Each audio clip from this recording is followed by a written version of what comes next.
किस्मत। कालू, तुम तो नाम के ही अमीर हो। जंगल के सारे पक्षी तुमको कालू सेठ कहते हैं, लेकिन अपने ही घर में इतनी कंजूसी करते हो। गौरी, तुम मुझसे कभी खुश नहीं हो सकती। मैंने तुम्हें सारा कुछ तो ला कर दे रखा है। अरे, क्या ला कर दे रखा है तुमने? मेरा मोबाइल देखो, पूरे 1 महीना हो गया है, तब से खराब है। तो इसमें ऐसी कौन सी परेशानी की बात है? मैं तुम्हें अभी नया मोबाइल ला कर देता हूँ।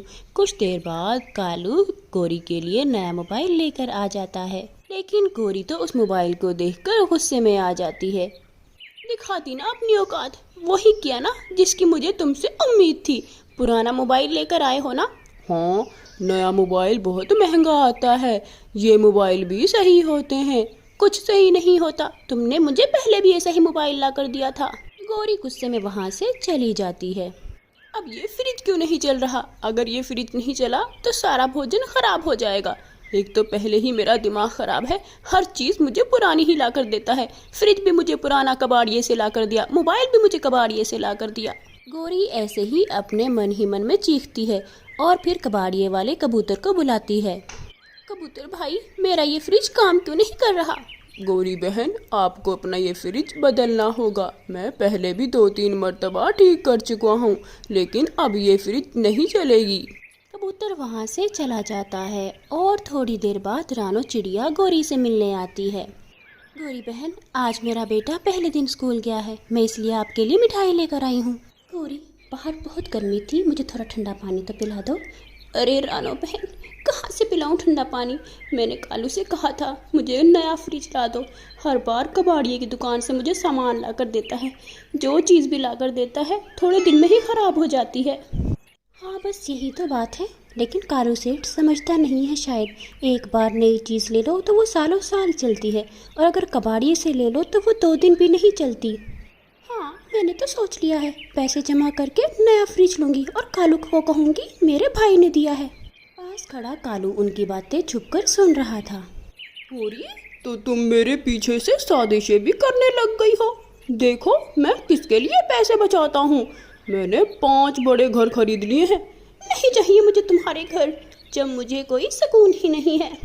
चीज़ें तो हम कबाड़ की ही इस्तेमाल करते हैं ना।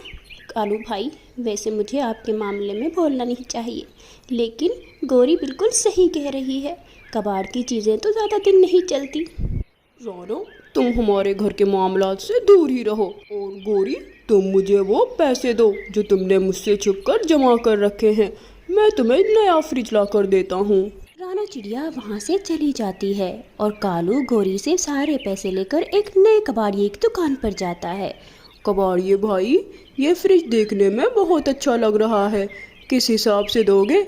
ये फ्रिज बर्फ़ तो बहुत अच्छी बनाता है, लेकिन आप ये फ्रिज ना लो क्योंकि इसमें बहुत करंट आता है। अरे भाई साहब, इसकी टेंशन आप मत लो। मुझे बताओ ये फ्रिज कितने में बेचोगे? कालू कौवा सस्ते दामों वो फ्रिज खरीद लेता है और उसे अपने घर सही करवा कर ले आता है। गौरी, ये देखो, मैंने इस फ्रिज को कबाड़िए की दुकान से अच्छे तरीके से ठीक करवाया है तुम्हारे लिए। और देखो ये कितना बड़ा भी है। तुम ना जाने मुझसे छुपकर कितने पैसे नए फ्रिज के लिए ज़ाया कर देती, और छोटा सा फ्रिज आना था इतने पैसों में।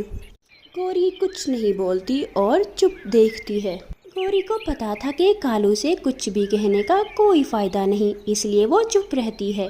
कुछ दिन ऐसे ही गुजर जाते हैं। फ्रिज में बर्फ़ तो बहुत अच्छी बन रही थी, लेकिन उसमें करंट आता था। एक दिन कालू कौवा अपने दोस्तों की दावत करता है और जैसे ही वो फ्रिज में कोल्ड ड्रिंक्स रखने के लिए फ्रिज खोलता है तो उसको करंट लग जाता है।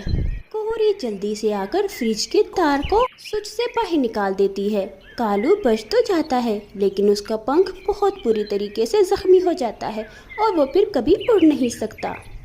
गौरी, क्या फ़ायदा हुआ मुझे इतने पैसे जमा करने का?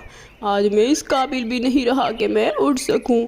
अब वो 5-5 घर मेरे कुछ काम नहीं आएंगे। मैं तो तुमसे पहले ही कहती थी, लेकिन तुम नहीं मानते थे। और ठीक है गौरी, इस फ्रिज को बाहर फेंक दो और घर में नया फ्रिज लेकर आओ। तो दोस्तों, आपको ये कहानी कैसी लगी? अगर अच्छी लगी है तो वीडियो को लाइक कीजिएगा और चैनल को सब्सक्राइब करना मत भूलिएगा। गोरी अब बस करो, बहुत नहा लिए, मुझे अब ठंड लग रही है, वापस घर चलो।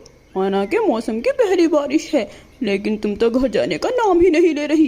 अरे कालू, तुम तो मुझसे भी ज्यादा डरपोक निकले। मुझे तो अभी नदी पर भी जाना है, वहाँ का पानी देखना है। गोरी आगे आगे उड़ती है और कालू भी उसके पीछे पीछे उड़ता है और वो नदी की तरफ चले जाते हैं। इसी भीगती हुई बारिश में एक छोटी चिड़िया अपना घोंसला बना रही थी। अरे अरे छोटी चिड़िया, तुम इतनी बारिश में कैसे मुश्किल से घोंसला बना रही हो तिनकों से, पहले क्यों नहीं बनाया? बहन, मैं आज ही इस जंगल में आई हूँ और देखो आज ही बारिश हो गई। तो जब बारिश बंद हो जाएगी फिर कर लेना। अभी तुम भी इस मौसम की पहली बारिश का आनंद लो, ये बड़ी सुहानी होती है। नहीं नहीं बहन, मैं किसी भी वक्त अंडे दे सकती हूँ, इसलिए मुझे अपना घोंसला जल्द से जल्द बनाना होगा। वैसे मुझे आप भले पक्षी लगते हो, मेरा इस घोंसला बनाने में मदद कर दो। हाँ हाँ छोटी चिड़िया, क्यों नहीं, हम वैसे भी तो बारिश में भीग रहे हैं। क्यों कालू, भूल गए हो क्या? मेरी माँ का घोंसला भी टूट चुका है, हमें वो बनवाने जाना था। माफ करना चिड़िया, मेरी माँ का घोंसला टूट चुका है, मुझे वो बनवाने जाना है। छोटी चिड़िया बेचारी फिर से अपने काम में लग जाती है और वो दोनों कौवे वहाँ से उड़कर नदी पर चले जाते हैं। थोड़ी देर में बारिश बंद हो जाती है। गोरी पहले अपने घर वापस चली जाती है और पीछे पीछे कौवा भी वापस आ रहा था।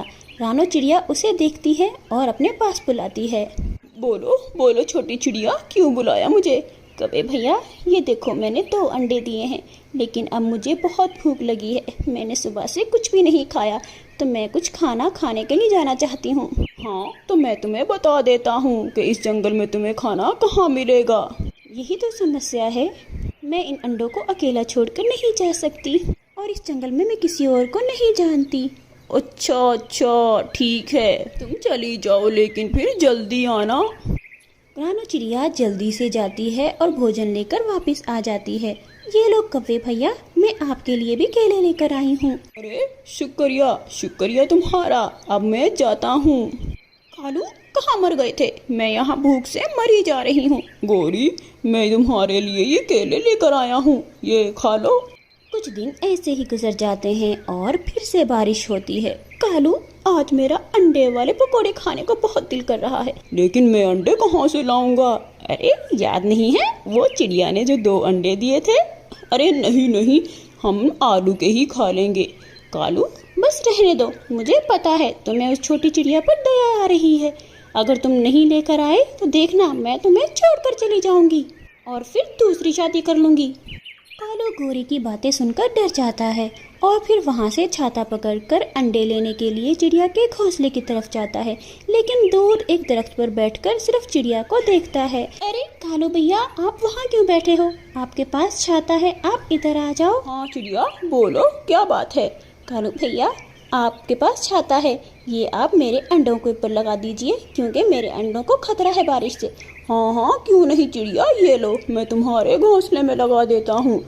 भैया, आप जब तक यहाँ बैठे हो मैं कोई दाना खा के आ जाऊँ। इतना कहकर चिड़िया वहाँ से दाना लेने चली जाती है। ये अच्छा मौका है, चिड़िया भी जा चुकी है, अंडे तो मुझे लेकर जाने ही पड़ेंगे। माफ करना छोटी चिड़िया, मैं तुम्हारे अंडे लेकर नहीं जाना चाहता, लेकिन मेरी मजबूरी है। इतना सोचकर कौवा वो अंडे अपने पंजों में लेकर अपने घर की तरफ उड़ जाता है। लेकिन वो घर आकर क्या देखता है कि गोरी का तो पंख जला हुआ है और वो बैठकर रो रही है। कालू, ये अंडे वापस कर दो, इन अंडों की वजह से ही शायद मेरे पंख जल गए हैं, अब मैं वैसे भी पकोड़े नहीं बना सकती। कालू बैठकर सोचता है और फिर वो अंडे वापस रखने चला जाता है। दोस्तों, आपको ये कहानी कैसी लगी? अगर अच्छी लगी है तो लाइक ज़रूर कीजिएगा और चैनल को सब्सक्राइब भी कर लीजिएगा। कौवे भैया, थोड़ा तरस खाओ, मैं ऐसे मौसम में कहाँ जाऊंगी? आसमान पर काले बादल छा रहे हैं, कभी भी बारिश हो सकती है। मेरी तरफ से नर्क में जाओ, जब तक घर का किराया नहीं दोगी मैं तुम्हें दोबारा इस घर में आने की इजाज़त नहीं दूंगा। रानो चिड़िया अपना सामान उठाती है और अपनी बेटी को लेकर वहाँ से चली जाती है। कुछ दूर उड़ने के बाद चिड़िया को एक खाली घोंसला नजर आता है। चिड़िया और इसकी बेटी उसी घोंसले में बैठ जाती हैं। मम्मा, मुझे तो बहुत भूख लगी है, कुछ खाने के लिए दे दो ना। बेटी, मेरे पास तो तुम्हें देने के लिए इस वक्त कुछ भी नहीं, लेकिन मैं यहाँ किसी पड़ोसी से मांग कर लेकर आती हूँ। मम्मा चिड़िया वहाँ से उड़ती है और पड़ोसी पक्षी का दरवाजा खटखटाती है। मेरी मदद करो, कोई मेरी मदद करो, कुछ खाने के लिए दे दो। वो घर एक तोते का था। तोता दरवाजा खोलता है। चिड़िया, मेरे पास एक मीठा फल है, तुम्हें अच्छा लगेगा, मैं अभी लेकर आता हूँ। और फिर तोता चिड़िया को वो मीठा फल दे देता है। चिड़िया वहाँ से मीठा फल लेकर अपनी बेटी के पास वापस आ जाती है। गुड़िया मज़े से वो फल खाती है। कुछ देर बाद बारिश का पानी उनके घोंसले में आना शुरू हो जाता है। मम्मा, ये पानी तो हमारे घोंसले में आ रहा है, अब तो हम इसमें ज़्यादा देर और नहीं रुक सकते। हाँ बेटी, हमें यहाँ से जाना होगा। वो दोनों माँ बेटियाँ वहाँ से उस घोंसले को छोड़कर भी उड़ जाती हैं। घने जंगल में उनको एक पुराना हवाई मोटर गिरा हुआ नजर आता है। दोनों माँ बेटी उस हवाई मोटर के पास जाती हैं।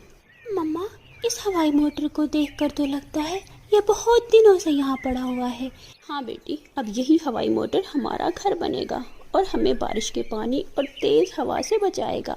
दोनों माँ बेटी उस हवाई मोटर के अंदर चली जाती हैं। हवाई मोटर के अंदर तो बहुत सुकून था, ना बारिश का पानी और ना ही तेज हवा। लालची कौवा इतनी बारिश में अपने घर जा रहा था। कौवा जब आम के पेड़ के ऊपर से गुजरता है तो उसके दिमाग में एक तरकीब आती है और वो उस पेड़ से सारे आम तोड़ तोड़ कर अपने घर ले जाता है। अरे कालू, ये हुई ना बात, तुमने तो सारे आम तोड़ लिए हैं। मैं तो कहती हूँ बाजू वाले दरख्त से जो बेरी का दरख्त है ना, उससे भी सारी बेरियां तोड़कर ले आओ, फिर हमें इस बारिश के मौसम में कोई मसला नहीं होगा, जितने मर्जी दिनों तक ये बारिश चलती रहे। हाँ, बिल्कुल सही कह रही हो गौरी, मैं अभी जाता हूँ। कालू अपने घर से निकलता है और बेरी के दरख्त की तरफ जाता है। जैसे ही वो बेरी के दरख्त से बेरियां तोड़ने लगता है तो उसे कबूतर आकर मना करता है। कालू यार, ये क्या कर रहे हो? ये सब पक्षियों का दरख्त है, तुम्हारे अकेले का ही नहीं है। मैंने तुम्हें अभी देखा था, तुम इतने सारे आम तोड़ कर लेके जा रहे थे। तुमने आम के दरख्त से सारे आम तोड़ लिए हैं और अब तुम ये बेरी के दरख्त से बेरियां भी उतारने आ गए हो। मैं बाकी सारे पक्षियों को बताऊंगा, ये तुम अच्छा नहीं कर रहे हो। अरे जाओ जाओ यहाँ से, जो तुमसे हो सकता है कर लेना। कालू उस दरख्त से वो बेरियां भी तोड़कर ले जाता है। मम्मा, मम्मा, ये देखो, यहाँ पर तो कितनी सारी दाल भी पड़ी हुई है, ये हमें इस बारिश के मौसम में मदद करेगी। अब हमें बाहर भोजन की तलाश में जाने की जरूरत भी नहीं है। हाँ बेटी, ये तो बहुत अच्छा हुआ, अब ये भोजन हमें काफ़ी होगा। कबूतर और दूसरे पक्षी भोजन की तलाश में उड़ते हैं, लेकिन उनको कहीं भोजन नहीं मिलता। आखिर वो उसी घने जंगल में पहुंच जाते हैं जहां पर रानो चिड़िया अपनी बेटी गुड़िया के साथ थी। गुड़िया उन पक्षियों को खिड़की से देख लेती है और अपनी मम्मा को बताती है। चिड़िया उन पक्षियों को आवाज़ लगाती है। चिड़िया की आवाज़ सुनकर वो पक्षी उस हवाई मोटर में आ जाते हैं। उन सब पक्षियों को दाना देती है और फिर कबूतर चिड़िया को सारी बात बताता है। अरे कबूतर भैया, आप सब पक्षी हमारे साथ इस हवाई मोटर में रुक सकते हैं। वैसे भी बारिश सिर्फ 2-3 दिनों की ही है और ये भोजन हम सब के लिए काफ़ी होगा। दूसरी तरफ गोरी और कालू अपने घर में आराम से बैठे हुए थे कि अचानक उनका घर हिलना शुरू हो जाता है। बारिश की वजह से और फलों के वजन की वजह से उनका घर टूटकर नीचे गिर जाता है। कालू, कालू, ये कैसे हो गया? हमारा सारा भोजन भी ज़ाया हो गया। हाँ, मैंने इतनी मेहनत से सारे फल जमा किए थे, लेकिन शायद गलत किया था। दूसरे पक्षियों के मुंह से मैंने उनका फल छीना था। काश कि मैं यह ना करता।